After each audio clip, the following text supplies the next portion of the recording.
జై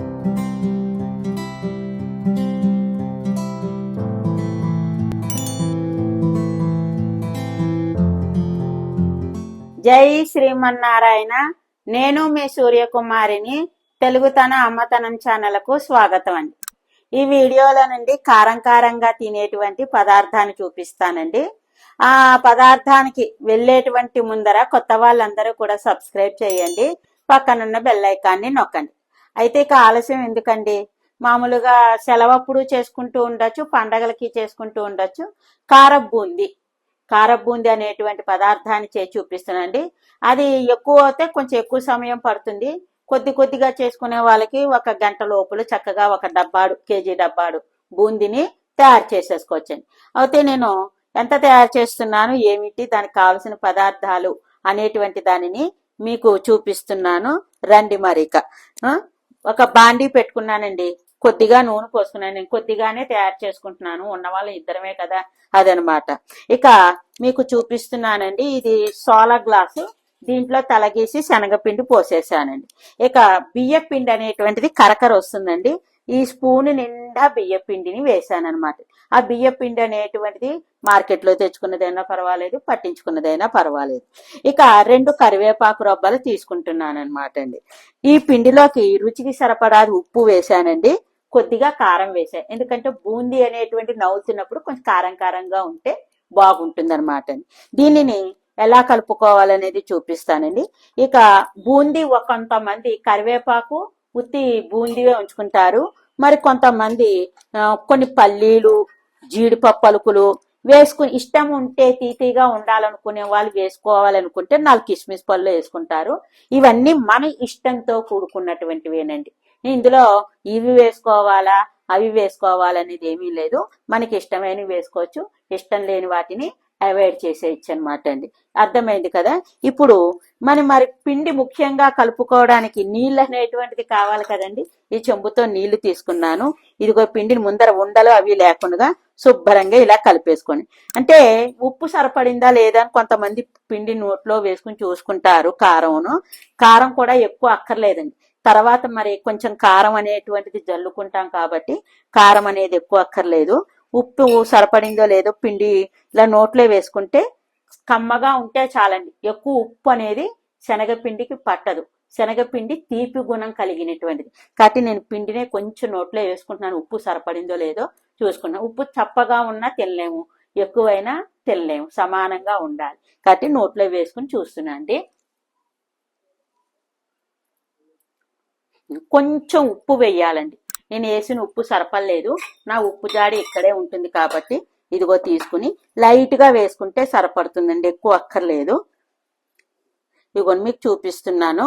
ఇంత ఉప్పు తగ్గిందనమాట, అంటే 1/2 టీ స్పూన్ ఉప్పు తగ్గింది. ఇది కూడా వేసేసి ఇప్పుడు నీళ్లు పోసి మంచిగా కలుపుకోవాలండి. పిండి అంతా మంచిగా రెడీ అయ్యింది. ఇదిగో నీళ్లు పోసి ఇలా కొంచెంగా పోసుకుంటూ కలుపుకోవాలి. ఒకేసారి కుమ్మరించుకుంటే అది పలచన అయిపోతూ ఉంటుంది. మరీ పలచనైనా మనకి రాదు సరిగ్గా. అలాని బాగా గట్టిగా కలుపుకున్న జంతికల పిండి కాదు కదండి, బూందీ అనేటువంటిది కరకర రాదు కాబట్టి గట్టి ఇచ్చేసినట్టు అవుతుంది. మనకి చక్కగా చట్రంలోకి దిగేటట్లుగా కలుపుకోవాలి. బాగా ఇలా జాడించాలన్నమాట. ఇంకా నీళ్లు పడతాయి. అంజాయింపుగానే పోసుకుంటున్నానండి, కొలత ప్రకారం నీళ్ళు అనేది అవసరం లేదు. మనం ఇలా పిండిని కలుపుకోవడం అందరికీ తెలుసు. దోశల పిండిలాగా, అంటే దోశల పిండి అంత పలచగా కలుపుకోకూడదు. ఇవి ఇలాగ అనుకుంటూ ఉండడం ఏంటి, ఇందులో గడ్డలు అవి లేకుండా పిండి ఎంత బాగా ఇలాగ మ్యాష్ చేస్తామో చేతితోటి అంత గుల్లగా వస్తుందన్నమాట అండి. మన చెయ్య అసలు మంచిదన్నమాట అండి. మన వేళల్లో ఉంటుందండి, అమృతం ఉంటుందండి. గిరిటలు పెట్టి కలపడం కాదు, మంచిగా చక్కగా శుభ్రంగా చేతులు కడుక్కుని ఇగో చూసారా ఇలాగ కలుపుకుంటే ఇంకొక నీళ్ళ చొక్క పోస్తాండి, ఎక్కువ అక్కర్లేదు. ఇగో ఇలా అంటే ఆ పిండిలో ఉండేటువంటిదంతా కూడా బాగా కలిసి గుల్లతనాన్ని ఇస్తుంది అనమాట. ఒక్క నీళ్ళ చొక్క పోస్తానండి, పోసి కలుపుతాను. మరండి మనం ఏ పని చేసినా శ్రద్ధతో చెయ్యాలండి, నీట్గా ఉండాలి పరిసరం. ఏది కింద పడకుండా కంగారు పడకుండా చేసుకోవాలండి. అప్పుడు మనకి పని సులువుగా అవుతుందన్నమాట. ఇప్పుడు చూసారా, ఇలా అవుతే బూంది. ఇంకా అక్కడక్కడ చూసారండి ఇలా పిండిలా ఉంది చూసారా, ఇంకొక 2 నిమిషాల పాటు ఇలా కలుపుకోవాలి. మనం ఏదైనా ప్రయత్నం చేస్తూ ఉంటాం అనుకోండి, ఒకసారి మనకి సక్సెస్ కాదు, అంటే మనకి అనుకూలించదండి. అలా అనుకూలించినప్పుడు దైవాన్ని తిట్టుకుంటారండి. దైవాన్ని తిట్టుకోవాల్సిన పని లేదు. మనకి ఇంకా కర్మ పరిపక్వం కాలేదు కాబట్టి ఆ యొక్క పని మనకి ఇంకా నెరవేరలేదు. మరింత శ్రద్ధతోటి మరింత భక్తితోటి మనం చేయవలసిన కార్యక్రమాన్ని చేస్తే తప్పనిసరిగా విజయం సాధించటం అనేటువంటిది ఉంటుందండి. ఒకసారి చేసేసి నాకు ఇది రాలేదు, అది చేత కాలేదు అని నిరుత్సాహం మాత్రం పడకూడదండి. సాధనతో సమకూరు ధరలోన. ఇక్కడ ధర అంటే అండి నానార్థాల్లో చెప్తాం. ధర అంటే వెల అని వస్తుందండి, భూమి అని అర్థం వస్తుంది. అంటే ఇప్పుడు సాధన చెయ్యగా అంటే అలా చేస్తూ చేస్తూ ఉండగా ఆ పనులు అనేటువంటిది సమకూరుతుంది భూమిలోను అని అర్థం వస్తుంది అనమాట. మరి మంచి మాట మీకు అవగాహన అయ్యింది కదండి. ఇగో నా పిండి కలపడం కూడా అయిపోయిందండి, చక్కగా వచ్చేసింది చూసారా. ఇప్పుడు దీన్ని తిని సోడాలు అవి ఏమి వేసుకోక్కర్లేదు. నేను చేయి కడిగేసుకుని ఈ స్టవ్ వెలిగించేస్తున్నాను. స్టవ్ అనేటువంటిది మనం ముందర నూనె కాగేదాకా కొంచెం హైలో పెట్టుకున్నా పర్వాలేదు, తర్వాత మంటను మీడియంలో పెట్టుకోవాలని. ఎందుకంటే హైలో పెట్టుకుంటే మాడిపోయినట్టు అయిపోతుంది, లోపల సరిగ్గా వేగదు. సిమ్లో పెట్టుకుంటే నూనె అనేటువంటిది పీల్చేస్తుంది. కాబట్టి హై పనికిరాదు, సిము పనికిరాదు, మీడియంలో మంటను పెట్టుకుని చక్కగా వేయించుకుంటే బూందీ అనేటువంటిది సూపర్గా వస్తుందండి. మరి నూనె కాగాక బూందీ ఎలా కొట్టాలి అనేది చూపిస్తానండి. ఇదిగోనండి చట్రం తీసుకున్నాను, బూందీ చట్రమేను. ఇప్పుడు ఇది ఇలా పెట్టుకుని ఒక గరిటెతోటి ఇలాగా వేసుకోవచ్చండి. అంటే కప్పుతోటి వేసుకోవచ్చు, గరిటెతోటి వేసుకోవచ్చు. వేసుకుని దీన్ని ఇలా ఇలా అంటే ఇదిగో ఇలా ఇలా పడుతుంది అనమాట అండి. మన ఓపికని బట్టి చాలా చేసుకుంటాం కాబట్టి పెద్ద పెద్ద కప్పులు పెట్టేసి చక్కగా ఇలాగా ఇగో ఇలా అలా అనేస్తండి. వేడి రాదు, కొంచెం పొడవుగా ఉంటుంది కదా చట్రం అనేటువంటిది, వేడి కూడా రాదు. ఇంకా కావాలంటే చూసుకుని మళ్ళా కొంచెం ఇంకా ఇలా వేసుకుని ఇలా ఇలా అనేసాను. ఇగో చూడండి ఎలా పడుతుందో. మనం వెంటనే కలిపేసేయకూడదండి, నురుగు అణిగిన తర్వాత అప్పుడు కలపాలన్నమాట. అప్పటికి వేగుతుంది. వేగిన తర్వాత చక్క బూందీ అనేటువంటిది ఉండలు అది రాకుండా చాలా బాగా వస్తుందన్నమాట. ఈ చట్రాన్ని మళ్ళీ ఇలా పెట్టేసుకుని ఇప్పుడు ఈ చట్రంతో కొంచెం నూనె చూసారా అలా ఉండాలండి. అలా ఉండిన తర్వాత మనకి అణుగుతోందండి. ఇప్పుడు అణుగినప్పుడు చూడండి ఇలా కలుపుకోండి. ఇలా కలుపుకున్నప్పుడు బూందీ సన్న బూందీ చక్కగా వచ్చింది. దుడ్డు బూందీ ఉంటుంది, అంటే చిల్లులను బట్టి ఈ బూందీ అనేటువంటిది రావటం జరుగుతుంది అనమాట. ఇక మిఠాయి బూందీ అంటారు. మిఠాయి బూందీ అనేటువంటిది కొంచెం బియ్య పిండి వేసి వేస్తారు, ఉత్తి శనగపిండితో చేస్తారు, రకరకాలుగా చేస్తారండి. ఒక్కొక్కరిది ఒక్కొక్క పద్ధతిలో ఉంటుంది, ఒక్కొక్క రకమైన టేస్ట్ను కూడా కలిగి ఉంటుందండి. సాంబార్ ఒకటండి, టీ ఒకటి చూడండి. ఒకరు పెట్టిన టీ ఇంకొకరికి ఇంకోలా అనిపిస్తుంది, ఇంకొకరు పెట్టిన టీ ఇంకో. అలాగే సాంబార్ కూడా అందరి రుచి రాదండి. సాంబారు ఒకరిది ఒకలా అనిపిస్తుంది, ఒకరిది హోటల్లో సాంబార్లా అనిపిస్తుంది. ఇలా ఉంటాయన్నమాట రకరకాలుగా. అలాగే బూందీ కూడానండి ఇగో ఈ చట్టాన్ని బట్టి చూసారా చక్కగా వస్తుంది. మనకి వేగిందని తెలియడానికి ఈ నూనె అనేటువంటి నురుగా అణిగిపోవాలండి. అణిగిపోయినప్పుడు ఇక చూసారు ఈ బుడగలంతా అణిగిపోయి మంచి నీళ్ళల్లా కనపడుతుంది. అప్పుడు మనం ఒక చట్రంతో శుభ్రంగా ఇలాంటి చట్రం పెట్టుకుని దేవేసుకుని ఒక పల్లెల్లోకి వేసుకుందాం. మరొక మంచి మాట ఏంటంటే అండి, పిల్లలు ఒక్కొక్కసారి మన్ని విసిగించడం అనేటువంటిది జరుగుతూ ఉంటుంది.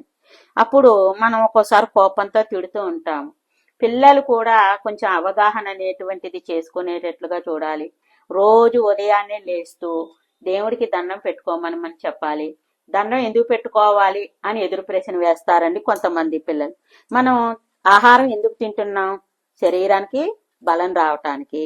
అలాగే మరి భగవంతునికి దండం ఎందుకు పెట్టుకోవాలంటే మనస్సుకి బలం వస్తుంది, మనస్సుకి శక్తి వస్తుంది అని చెప్పండి.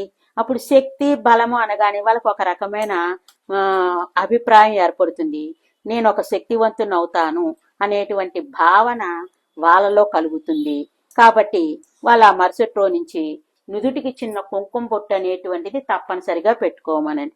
కుంకుమ ఎందుకు పెట్టుకోవాలి అని ప్రశ్నించే పిల్లలు కూడా ఉంటారు. కుంకుమ పెట్టుకోవడం వల్ల ఇక్కడ ఒక జ్ఞాన నేత్రం ఉంటుంది. ఆ జ్ఞాన నేత్రం మీకు జ్ఞానాన్ని కలగజేస్తుంది. అందువల్ల తప్పనిసరిగా కుంకుమ పెట్టుకొని దేవుడికి నమస్కరించి స్కూల్కి వెళ్ళాలి అని చెప్పాలండి. మరి దేవుడు కాపాడుతాడంటే కాపాడుతాడు.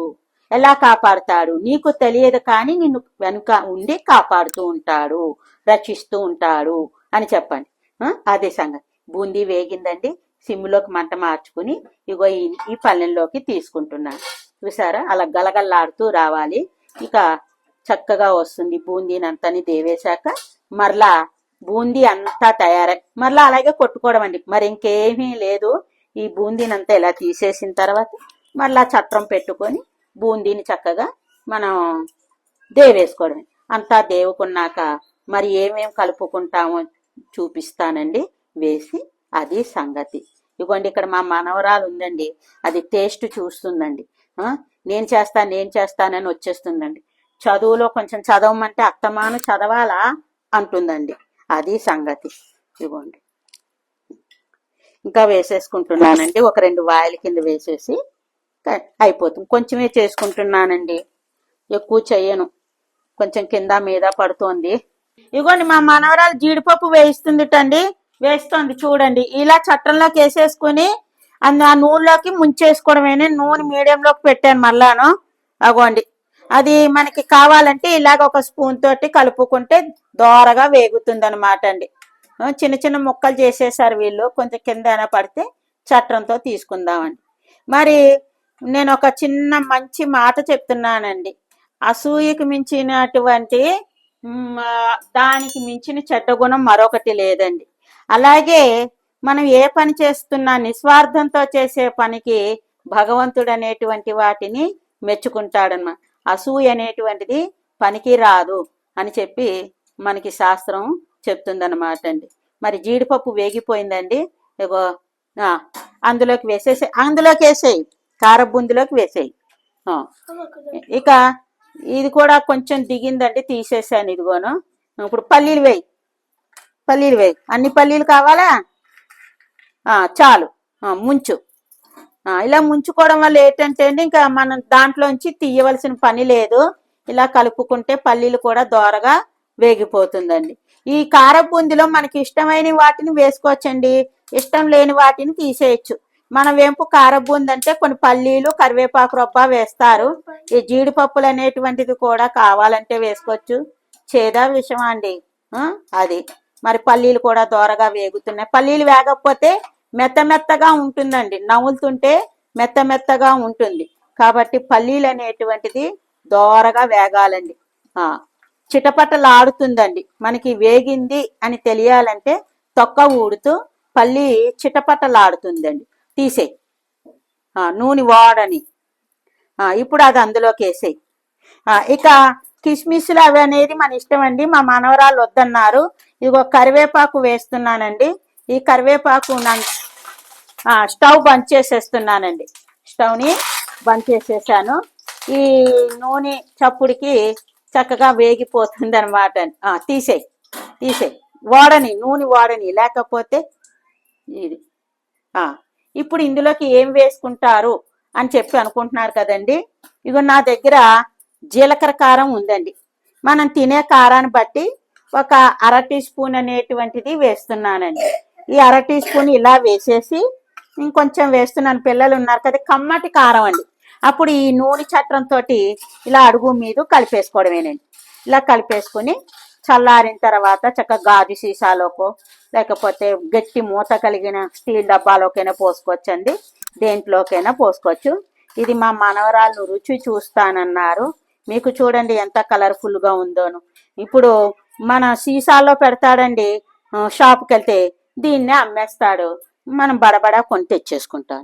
మరి పిల్లలకి టేస్ట్ చూపిస్తున్నాను. చూడమ్మా ఎలా ఉందో శ్రీజ.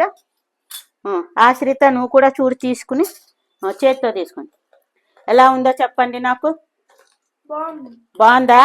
అటు తిరిగి చూపించు, అంతేకాని ఇటు కాదు. అక్క బాగుందని చెప్పు. ఓకే. అర్థమైంది కదండి. మరి బూందీని తయారు చేసుకునేటువంటి విధి విధానం అనేటువంటిది మరి మీరు కూడా తయారు చేసుకుని కామెంట్స్లో ఎలా వచ్చింది ఏమిటి అనేటువంటి విషయాన్ని నాకు తెలియజేయండి. అంతేకాదండి, మీకు తెలిసినటువంటి మంచి మంచి విషయాలన్నీ కూడా నాకు కామెంట్స్లో పెట్టండి. దాన్ని నేను ఫాలోఅప్ చేసుకుంటూ ఉంటానన్నమాట అండి. మరి ఇక ఉంటానే అండి. అందరికీ కూడా ధన్యవాదాలు. అయ్యో చెప్పడం మర్చిపోయానండి, అందరూ కూడా లైక్ చేయండి, షేర్ చేయండి, మీకు తెలిసిన వాళ్ళ చేత సబ్స్క్రైబ్ని కూడా చేయించండి. ఈ పెద్దమ్మని ఎంకరేజ్ చేయండి. మరి ఇక ఉంటానే అండి. లోకాన్ సమస్తాన్ సుఖినో భవంతు, సర్వే జన సుఖినో భవంతు, సమస్త సన్మంగళాని భవంతు.